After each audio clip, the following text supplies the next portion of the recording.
Hello, everyone, and welcome to today's webinar, Getting Back to Work Safely. My name is Landon, the Supplier Marketing Manager for Avetta, and I'll serve as the host and moderator of today's webinar. So you know what to expect. The agenda for today's webinar will start with a brief introduction of the Avetta Marketplace, and then we'll dive into our keynote presentations from Jim Poss of Modifi and Kelley Dunne from Novation Enterprises. As we go through the webinar today, if you have any questions, we'd be happy to listen and respond to those. We'll hold them till the end, however. But if you do have a question through the presentation, just type them into the Q&A box at the bottom ribbon of your screen, and we'll address those questions, like I said, at the end. And with that, let's go ahead and dive in. Mark, do you want to get us started? Yeah, thanks a lot, Lyndon. Appreciate it. Good morning, good afternoon to everybody. We appreciate your time checking into this webinar. We're pretty excited about some of the opportunities we have to provide to all of the contractors and vendors and suppliers that have joined Avetta. Today we're going to be talking to you specifically about getting back to work safely, and one of our premier partners with Modifi. Marketplace is a avenue that you can connect with when you log into your Avetta Connect platform. It's in the upper right hand corner. You just click on that tab that says Marketplace, and it takes you quickly to the Marketplace landing page. We've done this to help drive value back to you as a supplier in our network on the things that we know that you purchase, things like safety training, insurance, safety products, employee background checks, and we're very, very happy today to provide you a webinar with Modifi, one of our premier partners. We're very excited with the technology that they have and the opportunity to come in and talk to you about it today. We're very fortunate to have them. And what I'd like to do is turn time over to Jim Poss, who is the CEO of Modifi, and let him speak to you about what they have to offer. Good morning, everyone. Thanks for coming. And Mark, thank you. Landon, thank you for setting this up. I'm dressed up now for this, but we are going to go without video today. So we'll have some pictures in here of us and just pretend that's what we look like today. This is an exciting beginning of a webinar series for us because we've been helping companies adapt to change for years now. And today there's never been a more important time and sense of urgency around adapting to the current environment. So the title of this webinar series is a webcast on workforce adaptation. And I borrowed a quote here from Charles Darwin about adaptation. It's the species that survives is the one that's able best to adapt and adjust to the changing environment in which it finds itself. And really that's what we have to do today. We have to get back to work. We want to get back to work, but we want to do it safely. And so we're going to talk about how Kelley and Novation Enterprises has adapted along its road of many years to the changing environment in which it finds itself. And we'll learn about some of the tools he's used and some of the things he's got planned in the future and some of the new tools that we have at Modifi coming out. So thanks again for the Avetta Marketplace introduction, and we'll go. Modifi is dynamic software for a dynamic world. And what does that mean? You're going to learn about that in today's webinar. It should be pretty obvious by the time we get through this, what that means and what that means to you. At Modifi, for many years, we've had this slogan, "You're the hero and we provide the cape." We believe that the imagination and the intellect of our clients is really what drives innovation. They're the ones with the good ideas. We at Modifi are very good at software, but we don't know about the businesses themselves. And so what we do is provide a tool set that enables people in the field, people with the experience in their domains to actually build their own software. So Kelley Dunne, you're looking good today. Welcome.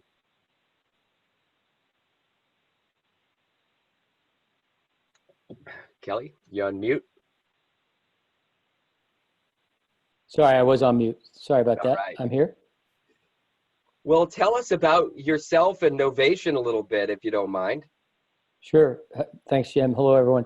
I'm Kelley Dunne. I've been in the wireless industry for almost 30 years, including started my career in the military. I was enlisted and then went to the Green Gold program, became an officer.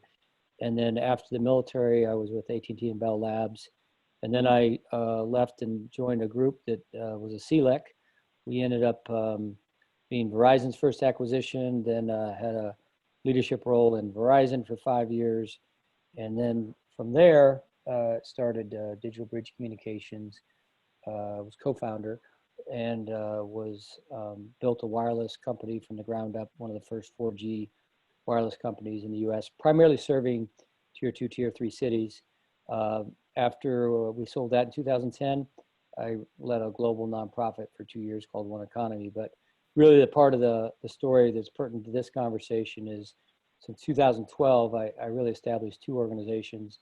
The first is Novation Enterprises, and we're a wireless infrastructure firm, but then we have evolved the last couple years to become what we're calling a veteran workforce development company.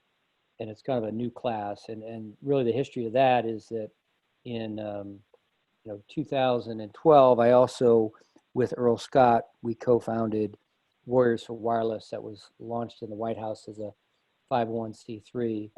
And the focus of that really was to what do we as a wireless industry do to help create not just jobs, but careers for transitioning military and underemployed and unemployed veterans. So we started that. I ran both for a while, but then we're fortunate enough to bring in a retired two-star general, Kevin Kennedy. He's run the organization from about 2016 or so and done a phenomenal job with it. I'm still the chairman of Warriors4Wireless, and on the board is all the wireless infrastructure companies, carriers, OEMs, et cetera. And we've trained probably over 2,000, closer now to probably 3,000 veterans have gone through the program. In the last 3 years with Novation, as I mentioned, we're a wireless infrastructure company, and we'll talk about some of the projects here I'm sure Jim's going to ask me about. But we have been in the veteran workforce development part of the equation.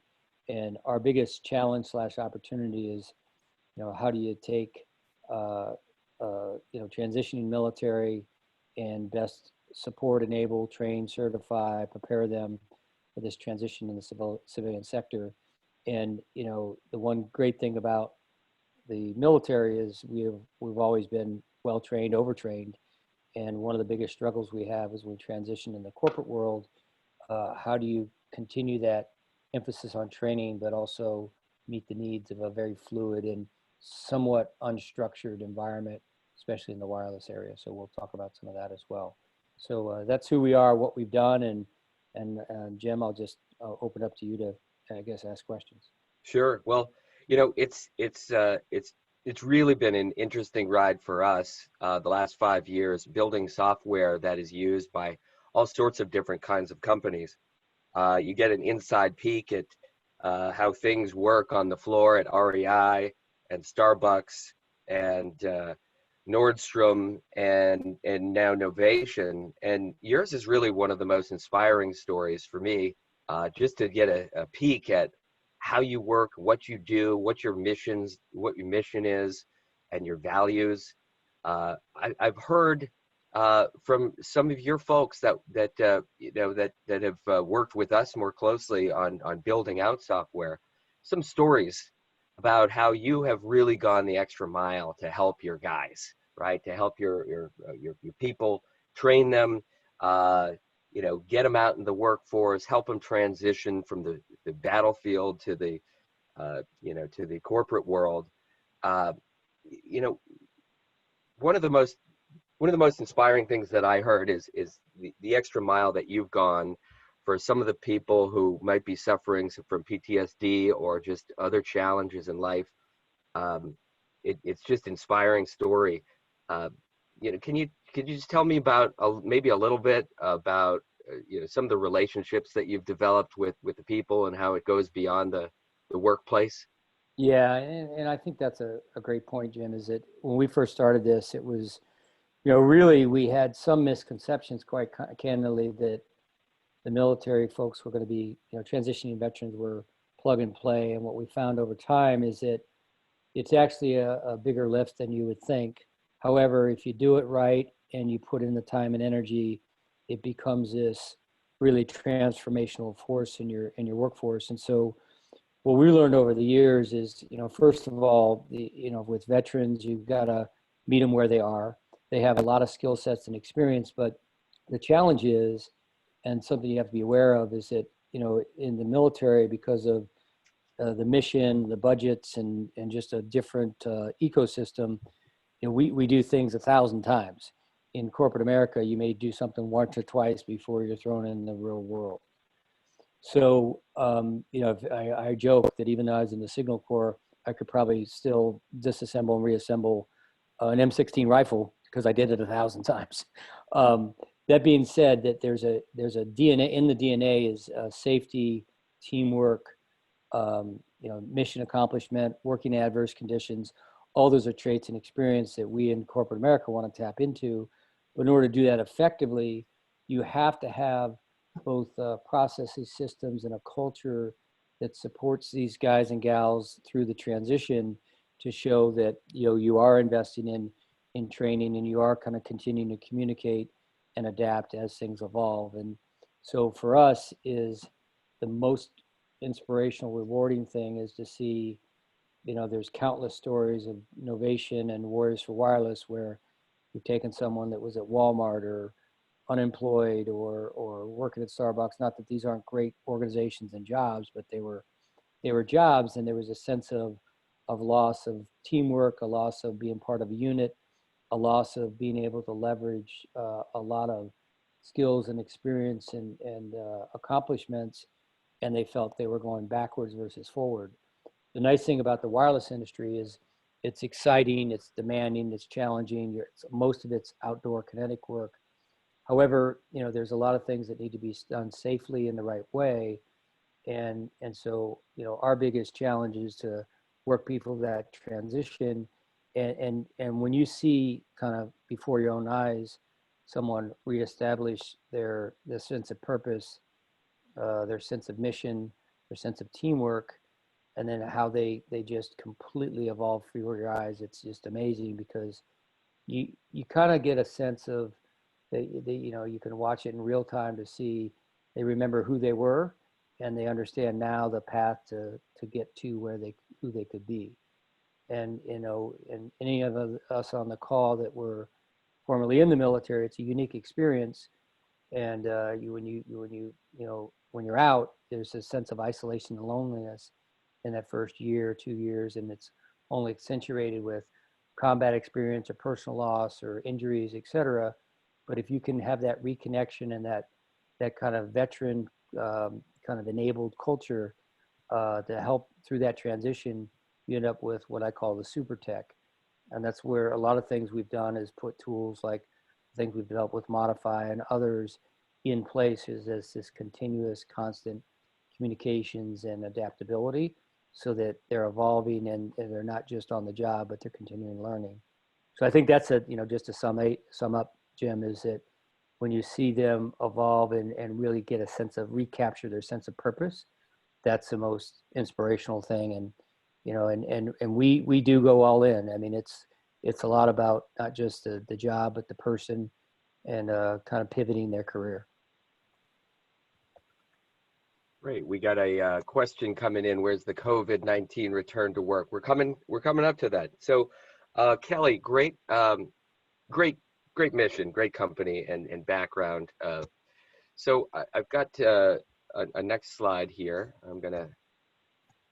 Here we go. So you talked about super techs. These are people who have a bit more experience than the new guys. You talked about repetition, less repetition in the corporate world. I'm sure that the work from installing a dish antenna to a 4G to a 5G is quite different. Can you tell me just who in your organization is the super tech, or who built this, who used our tools to build the software to transition some of the kind of the domain expertise and the paperwork into apps that you use? Sure. And I'll try to kind of relate it, what we did in the project the last year and a half and how we plan to use it, or we are using it going forward, as things in our world and with the COVID have rapidly changed. I mean, we've had complete shifts in direction, requirements in the last 60 days that we've never seen, unprecedented in our industry. So an example of which is we had, two individuals that literally within 48 hours were trained to take the modules, which were the handheld on your phone workflow management devices, and we had deploy very quickly to do small cell deployments for a spectrum save out across the U.S. So we had relatively new people doing a new task all across the country, and we had to drive standardization, communications, and quality control across the board. And so, from the day we launched it, a week later, the requirements had changed, and by able to use the tool and modify the workflow in real time, it allowed that adaptability, and the platform itself became that tool that they kind of leaned on. As things changed, we communicated the workflow change throughout the ecosystem, immediately. So, for example, we are doing what we're doing right now is that safety requirements, particular sites have particular requirements that we can change in real time, so that before they show up on site, they check the tool and they know exactly how to proceed according to what may have changed in the last 24 to 40 hours. So shortening in that time gap of as you're in a fluid environment like this and getting it directly in the field in the tech's hands, that's the true benefit of the tool. Yeah.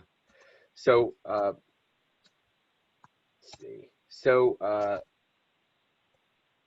these are some of the tools that we have available that your super techs, if you want to call them that, non-coders, people who've never written a line of software in their lives, actually use these tools to build out your platform. And I've seen some interesting stories where you can adapt it on the fly. So I want to go and, if you don't mind, Kelley, I want to show a couple of screens of some of the tools, how they're used, maybe a little of your dashboard reporting, just to dive into a quick demo here for a minute. And I'm going to shift gears here to a live version of some of your stats. So looks like you're recording quite a bit of things on a daily or regular basis here. These don't mean much to me, but these dashboards presumably help you keep up with times and with the jobs in real time. Looks like you got a lot of people out at work on a regular basis all around the country. Do you find that you're using different apps in different states or for different projects, or how does that the cadence of development work for you? How are you adapting in real time to different jobs, and who's doing what out there? Are you sharing best practices? Is it oh yeah, just a second, I got to switch my sharing. There we go. So we're looking at your screen now. You can see my screen with your dashboard there, Kelley, now? Okay. I had to shift to live screen share. So it looks like you have, again, a lot of people around the country. Are they following all the same rules, different rules? and this is kind of a leading question because I see in the COVID workplace, there are different rules for different states, and you know, every day it seems like there's a new guideline coming out. Yeah, so it's different projects, different states, different requirements, but can be fine-tuned to that individual handset. And we can push requirements at a tech or a specific work group. And that's basically how we proactively manage it. I got it. So different dashboards for different groups, different widgets here, different graphs to help you keep track of things. And you've clearly been using the tool well with these drag and drop widgets to kind of help you look at what you need to look at that week. Right. Here's another aspect that I found pretty cool about what you guys are doing. This is very detailed work. You mentioned that you know, you don't get to train 1,000 times on a project to go send somebody out and do it. Are all of your workflows that you've built really standardized and really, you know, tight guidelines around what people are doing, or are you letting the people out there make their own judgment calls generally? Well, for the most part, we standardize, but have ability to capture and push the information back. But I think what's most important on this is that, you know, we get paid on the closeout, quality procedures, the pictures, et cetera. So, you know, we have almost like an operation control center that if people leave without having the checklist completed of the work they've done, then, you know, we have an alarm that goes off that we'll get back with the tech and be able to send them out so we don't have to redeploy them. I mean, and that's pretty critical because, you know, our biggest challenge too is around building access, being able to get, you know, access to buildings, access to rooftops, and you'll have a window where you'll have somebody meet you on site to get access to a particular location, and you may not get access to that same location 2 weeks till 2 weeks later. So you've got to make sure it's closed out and done the right way. And this is where the tool puts that, you know, that capability of quality control, you know, in the process.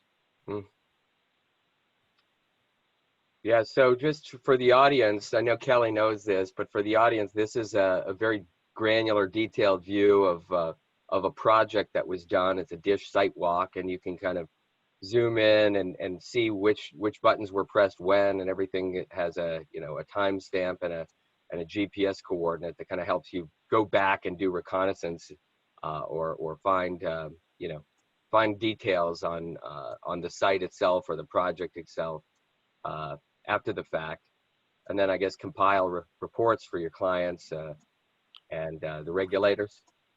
Yeah, and a lot of times in this new world we're living in, we only can have, you know, one tech out there. We're trying not to travel in teams. Usually where we'll have, you know, we're just trying to have all the rules that apply on a state-by-state basis. But by having these type of technology tools, it allows you to still have that knowledge, expertise, knowledge transfer, but not have the same environment where you could operate, you know, 3 months ago versus how we operate today.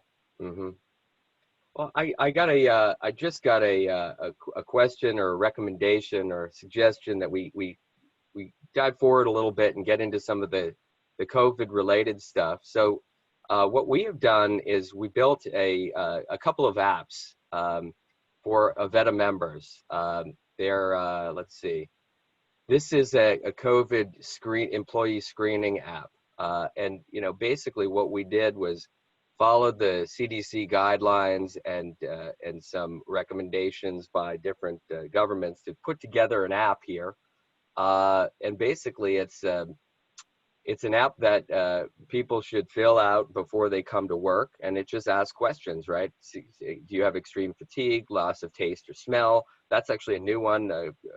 Some reports came out that loss of taste or smell was a symptom, and that was added simply by going over here to this this gradient tool, adding something, making it a yes or a no question, and simply answering the the question that is asked, right? So is it loss of smell? So the idea here, Kelley, and I just want your feedback on this. Do you think that your folks out there in the field would be willing to do this if it improved the safety of the work crew in general? Not only willing to do this, they have to do this, right? So, part of it, the process is that we have to implement brand new procedures that weren't even contemplated, I should say, several weeks ago. So, to us is that as we get back to phase 1, phase 2, phase 3, and getting back to this workflow, we have to do these things. So for us, the most relevant thing is around, building access, the things we have to capture, things we have to do, and we have to provide much more detailed information and coaching to that tech, because like I said, it may be somebody that is relatively new on the job, or is operating as a single unit versus traveling with somebody. So I read an article last night about plasma donations, and I went into this app and I added a button here. Yes, I'm willing to donate my antibodies.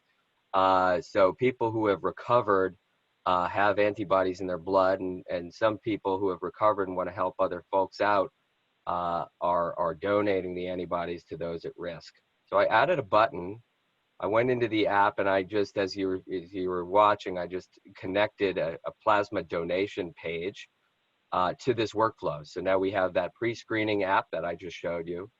I added a button and connected it to another page just this morning before this call. The question for you is, do you think your folks, if they're unfortunate enough to get the COVID disease and they recover, you think they're willing to press that button and donate their plasma to people who may be at higher risk? No, I'm sure there would be. I mean, for 98% of people are from the service, and we would be very supportive of that. Yeah. Okay. Well, in the Avetta marketplace, I'm gonna save those changes because you said people would be willing to do it. So now this app here, employee screening app, is available it will be available very soon in the Avetta marketplace. We're going to give that away for free, as also we will do with the facility screening app. So if you go ahead into the Avetta marketplace and buy the starter bundle, I think it's $3 a month or $5 a month. It's really, really cost effective. You'll get these apps as well. So this is a daily screening of the facility. Again, these checklists are made based on the guidelines, and we will be updating these as the community publishes further guidelines or recommendations around how to get back to work. And I got to say, I hope everybody at Novation stays safe and out of the way of this ailment. But if you do get it, I hope you get through it well and donate your antibodies to others in need at the tail end of this. I just wanted to show you a couple of other things here. Can you see my my PowerPoint screen again? Okay. So we went through a little demo of this, so I don't need to go back through it. We did a live demo of this. We got something coming up that I want to get your feedback on, if you don't mind. This is sensor-driven workforce optimization. So one of the things that Modifi does, sort of in the background of the workflows that are being conducted that we've seen already, is we can tap into the sensors in the phone. So there are about 9 sensors in the phone: GPS, accelerometer, gyroscope, light sensor, audio, barometer. And we can tap into those sensors to help automate certain functions in a workplace. So, for example, we can begin to determine whether somebody's driving a forklift or a bulldozer, see how long that takes, and check as to whether they're licensed to drive that vehicle. one of the things here that I find interesting is this altimeter, which is a sensor in your phone that measures barometric pressure. I noticed a lot of the pictures on your website are about people working at height. And I got to think, if you're working at height, you're working in a dangerous environment. You think a passive monitoring system would yield just interesting results or potential safety? Well, it's also about qualifications. So certain people are qualified and trained and certified to be on the ground, and some people in the air, and we obviously want to monitor that. So they're working at what they're trained and certified for. So yeah, absolutely, that's something we do use and monitor on a daily basis. So this is a maybe a leading question or a supposition here. This is where we think we're going here with folks like yours. We want to be proactive. We want to get ahead of the accidents. And so, what if you knew somebody got hurt, and where and when? If there's if a tower falls over, or there's an explosion somewhere, you really need to know who was on site, where were they, when did they get there, when did they leave. With COVID, what if you knew somebody was sick, right? You could help them out or keep them away from others. Lone workers who go out in the field maybe don't have somebody looking over their shoulder, or the buddy system. We could automate check-ins to make sure people are okay every few minutes, or if the sensors say looks like somebody fell, we could follow up with are you okay, and then if the answer is nothing, we could do something about that. I think that safety and efficiency or productivity kind of meet at the last bullet point. It seems like you could try to schedule a job up on a tower on a Tuesday, but what if there's a hailstorm coming? We hope to offer the ability and give you the tools to adjust even before that hailstorm comes, and maybe reassign the work. Do you have enough flexibility in the types of jobs or a need for these kinds of safety efforts or technologies that you think you could maybe take advantage of some of these kind of more automated decision making in the field? Yeah, I think that not only the flexibility to do that, but I think, Jim, I don't know, the world is changing as we know it. Like, it seems like on a daily, weekly basis. So, I think in terms of right now, my workforce is challenged because we've had 6 techs that either had it or direct family members had it, right? That causes pretty dramatic, changes in the workforce with who's doing what job. But also, and this is more of an open-ended question, and I'd love to, get other people's thoughts on the phone on this, is that if we come to a state in, the next 60 to 90 days, that certain work, certain activity, someone has to have the antibodies, something, and down the road, somebody has to have a vaccine, have been vaccinated to get access to certain sites to do work in a hospital, et cetera. How do we proactively manage that? How do we,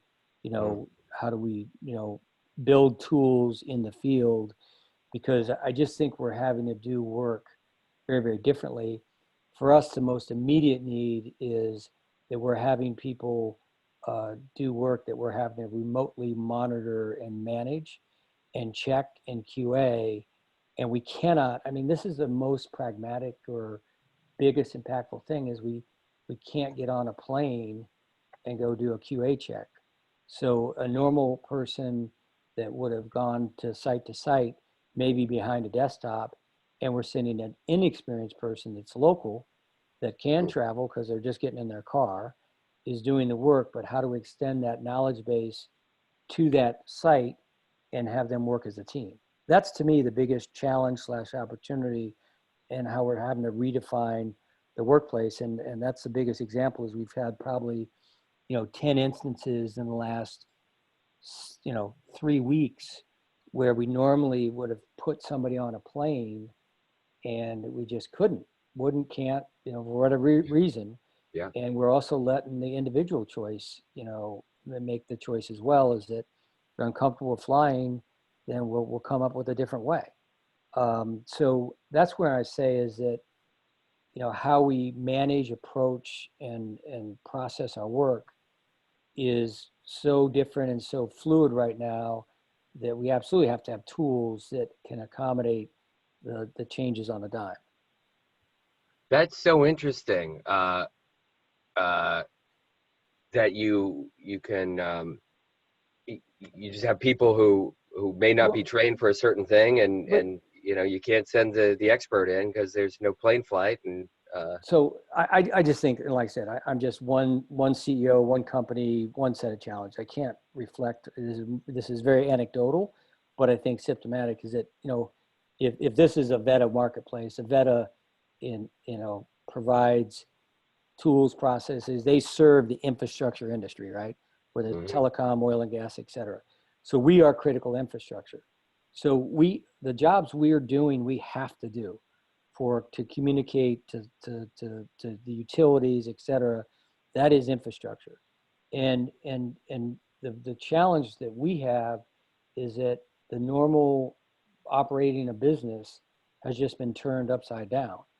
So I think our ability to respond to it and think things differently, there has to be a technology component that is an enabler, and it just has to be able to be fluid and change on a dime. So we don't have the time to have a application or a platform say, oh, it's got to go through 5 development cycles, and you'll have it in 6 months. Like, we need it in 48 hours. So that's the challenge that we are having in the infrastructure industry, is how the hell do we adapt to this, and how do we create workarounds, and how do we disseminate knowledge, and how do we create tools or mechanisms like we're equivalent of there, even though we can't be there. And I just think that, I just for us getting a bucket truck from Pittsburgh to, before this call, I'm with my team trying to figure out how the hell do we get this bucket truck from Pittsburgh to Philadelphia.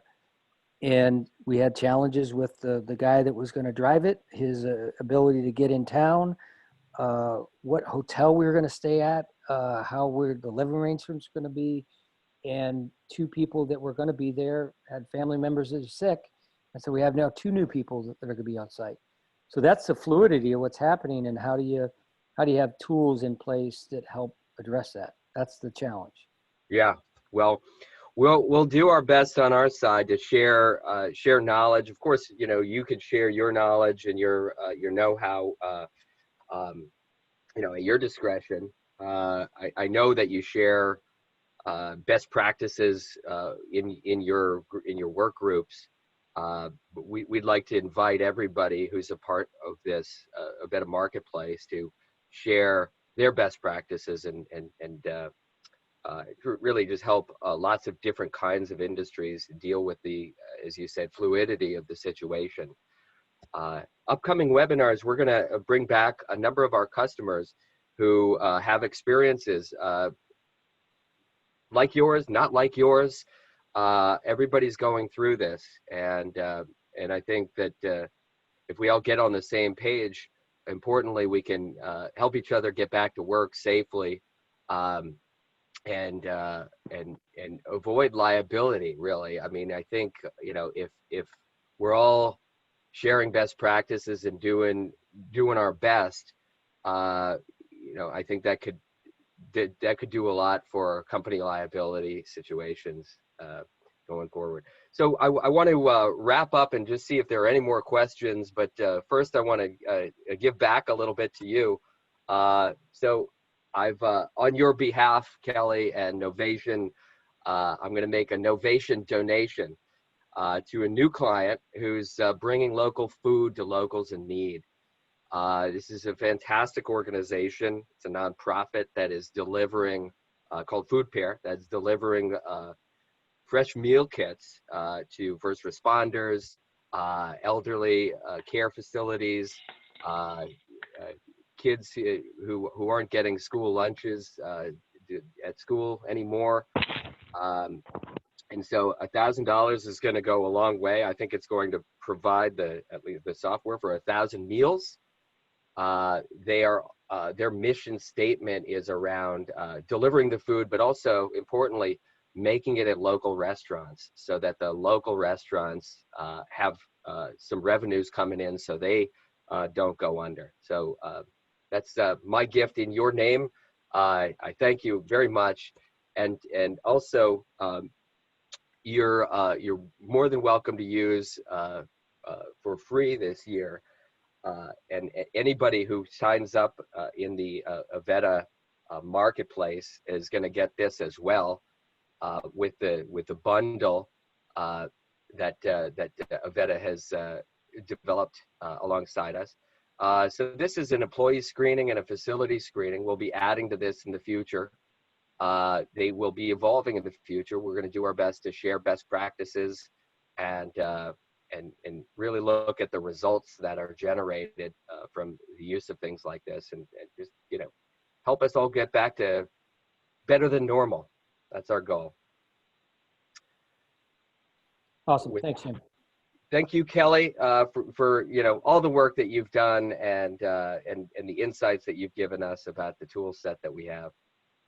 Again, thank you to Avetta for the opportunity to share this information. I'm Jim Poss. Kelley Dunne, thank you very much for your time. If you have any questions, here's some contact information. You can also find us at the Avetta Marketplace landing page. Would you like to wrap up, Landon or Mark, or if there are any other questions, we'd be happy to tackle those. Yeah, Landon had to jump off and get on another call, so I'll go ahead and wrap this up. If anybody has any questions, you can post them now to the Q&A tab there underneath on that banner. We'll just wait a minute or two to see if anybody has any additional questions. In the meantime, I'd like to thank Kelley for his time. I know he's exceptionally busy, very difficult to book time with him. As well as Jim also.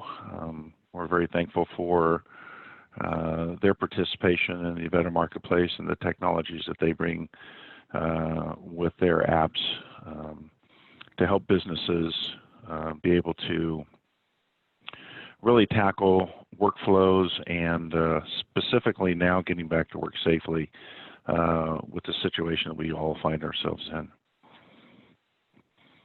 Great. So I wish you all the best. I do have a question here for you, Jim. It says, is Modifi's COVID screening HIPAA compliant? Who's screening results? Yeah, that's a great question. We are not officially HIPAA registered or certified.